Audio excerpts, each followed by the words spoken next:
Bom dia, meu nome é Ana Lúcia Nunes de Souza, eu sou docente do Instituto MUT de Educação em Ciências de Saúde, no Laboratório de Audiovisual, e do Programa de Pós-Graduação em Educação em Ciências de Saúde, também da mesma universidade, da Universidade Federal do Rio de Janeiro.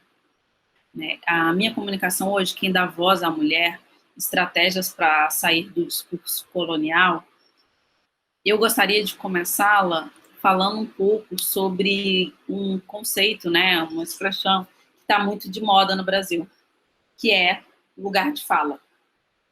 Né? E, principalmente numa comunicação política como essa, eu acho que é importante falar um pouco de mim.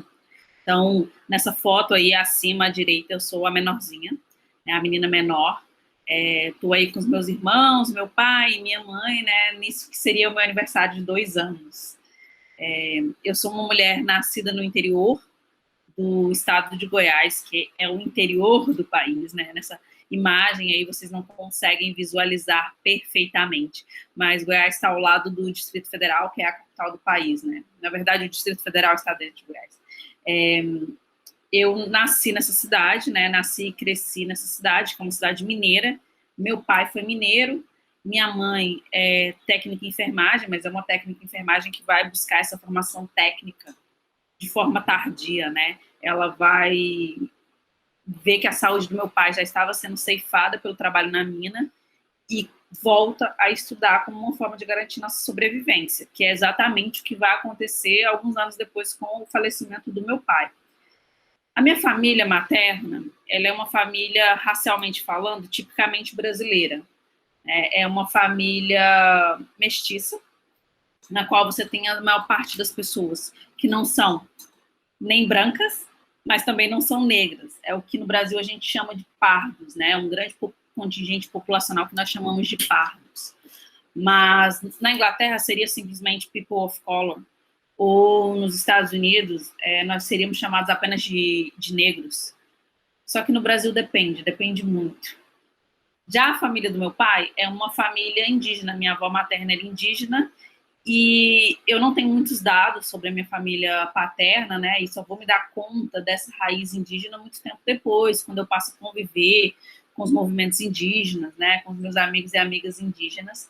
E vou ver que a gente tinha muita coisa em comum, né? E aí eu percebo que, na verdade, minha avó tinha criado meu pai como indígena, e, claro, meu pai fez o mesmo comigo. Eu estudei a minha vida toda em escolas públicas, saí de casa aos 17 anos, né, para estudar, fui para a capital com economia de alguns trabalhos que eu tinha, e consegui ingressar na universidade pública, primeiro no curso de Direito, depois no curso de Comunicação.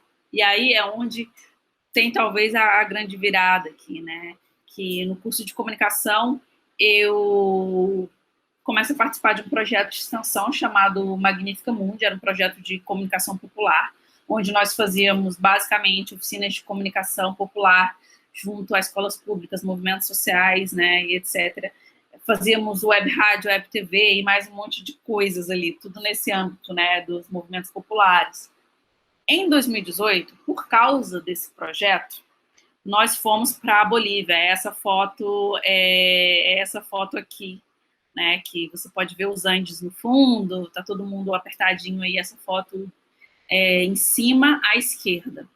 Né, essa é uma foto de 2008, de quando a gente foi para a Bolívia fazer um curso de formação de documentário de baixo custo.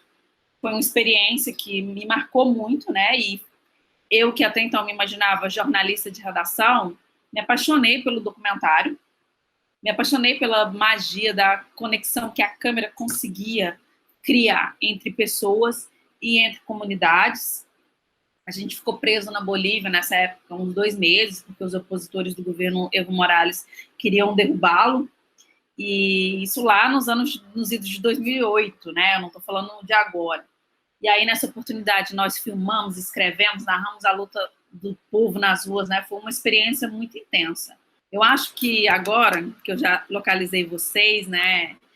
Já expliquei de onde que eu estou falando, que é desse lugar aí de mulher afro-indígena, né, de família de classe operária e camponesa, mas que fez, né, uma transfuga de classe. Não vamos nos enganar quanto a isso, né? Hoje eu sou uma mulher professora de classe média, né? É essa mulher que vem perguntar a vocês: quem acha que precisa dar voz à mulher? Quem acha que precisa dar voz à mulher do terceiro mundo? Quem acha que precisa dar voz à mulher latino-americana? É claro que, além de questionar a ideia de que é necessário dar voz a alguém, eu quero aqui propor, né, algumas saídas, algumas estratégias para aquelas pessoas que vão concordar comigo de que a questão de dar voz é um pouco mais complicada, né? Então, vamos lá pensar sobre isso?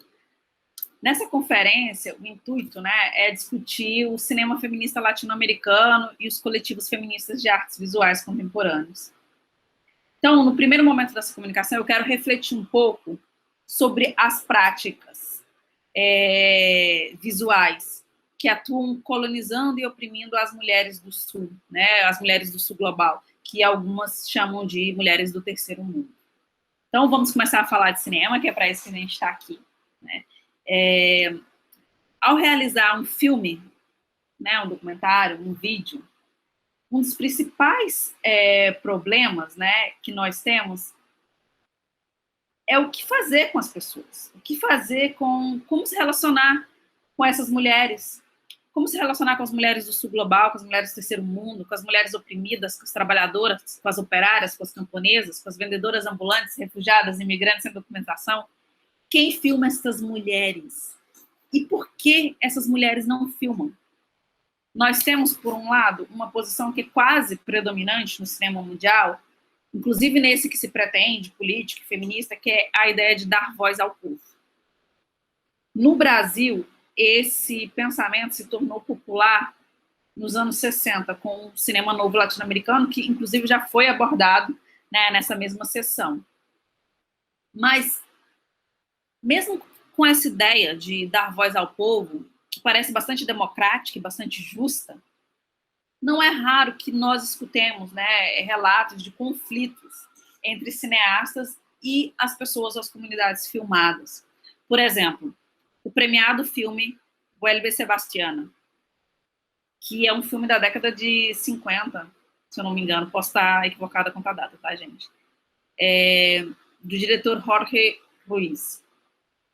Eu conheci a Sebastiana em 2008, né, quando eu estive na Bolívia.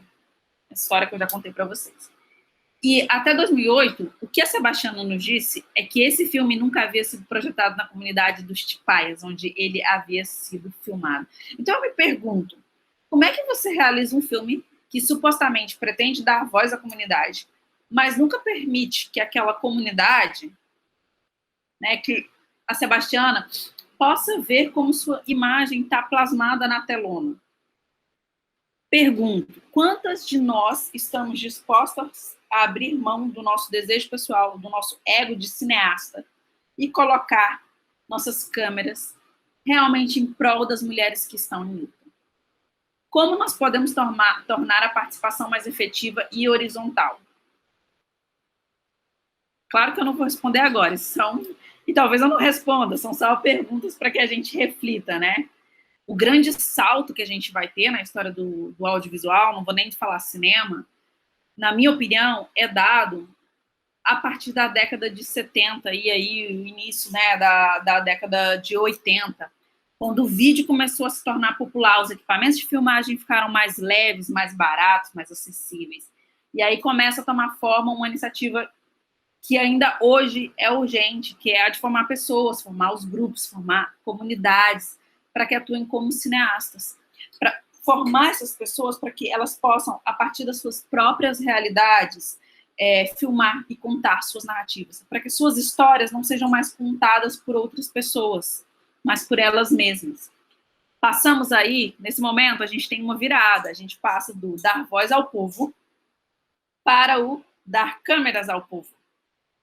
Câmeras e conhecimento técnico e artístico. Né? Nessa imagem da direita, por exemplo, a gente tem uma mulher indígena aprendendo, né, a filmar durante os primeiros cursos de formação realizados pelo grupo Vídeo nas Aldeias, que é um projeto de formação de indígenas cineastas que surgiu aí nessa época, na década de 80 no Brasil. e já formou centenas de pessoas, centenas de povos, de indígenas cineastas, e esses indígenas cineastas já formaram outra dezena ou centena de indígenas e continuam se formando nesse contexto, né? Então, no Brasil surgem várias iniciativas como esta, que focam em formar homens e mulheres comuns como cineastas. Nós temos também, na mesma época, o surgimento de várias televisões comunitárias em todas as partes do país. As TVs comunitárias, elas vão atuar de forma muito vinculada às comunidades, às favelas, às periferias no Brasil, mas vão ter um descenso aí nos anos 90 devido à perseguição policial, porque elas são consideradas no Brasil como televisões piratas, porque a maior parte delas não tinha licença legal para emitir. Já a partir dos anos 2000 até hoje, né, a gente tem um crescimento aí dessa forma de fazer audiovisual com a internet, conjugada com a internet. No Brasil, a gente tem um boom do vídeo online em 2013, que são essas fotos que vocês estão vendo, né, são militantes, ativistas, né, videoativistas, filmando aí em 2013. Muitos deles eram cineastas, né, na foto da direita a gente tem um cineasta inglesa, Vic Birkbeck, que vem filmando no Brasil desde a década de 80, tem talvez o maior acervo aí de imagens de povos indígenas, da luta do povo negro e da luta dos movimentos sociais no Brasil. Em 2013, eu pesquisei esses coletivos de videoativistas, mas a questão de gênero, que é também um pouco o que a gente está tocando aqui nessa conferência, ela não foi objeto da minha tese nesse momento. Eu consegui notar diferenças na postura masculina e feminina em vários aspectos, desde a forma de colocar o corpo na rua até como explorar a narrativa e a estética nas produções. Mas, enfim, não tenho muito a dizer porque não foi o objeto da minha tese, foi algo que aquela parte que a gente deixa para pesquisas futuras e é um pouco o que eu estou tentando me dedicar a estudar a partir de agora, né? Finalizada essa pequena resenha histórica, né, nosso objetivo foi pensar como no cinema nós tivemos a ideia aqui. Nós tivemos essas três ideias. Eu falo sobre vocês, que é o quê? Eu filmo vocês para mostrar a outras pessoas. Tivemos também a posição de dar voz ao povo. Eu filmo vocês para mostrar para outras pessoas. Mas eu estou realmente achando que é diferente do eu falo sobre vocês, tá bom? E a gente tem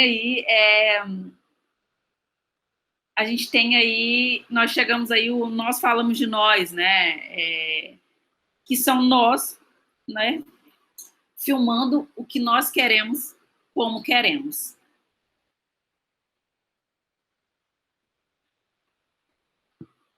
Ainda hoje, né, meu argumento é que ainda hoje nós temos o predomínio, lá da primeira posição, eu falo sobre vocês, que representa aí a hegemonia do olhar colonial no cinema. Talvez agora vocês estejam se perguntando qual é o problema em que eu fale sobre outras pessoas? Qual é o problema que eu filme outras pessoas? E mais ainda, é errado dar voz ao povo? Será que é errado dar voz ao povo? Para refletir onde está o problema, né, de que eu fale sobre vocês, a gente precisa se perguntar quem tem o direito de narrar.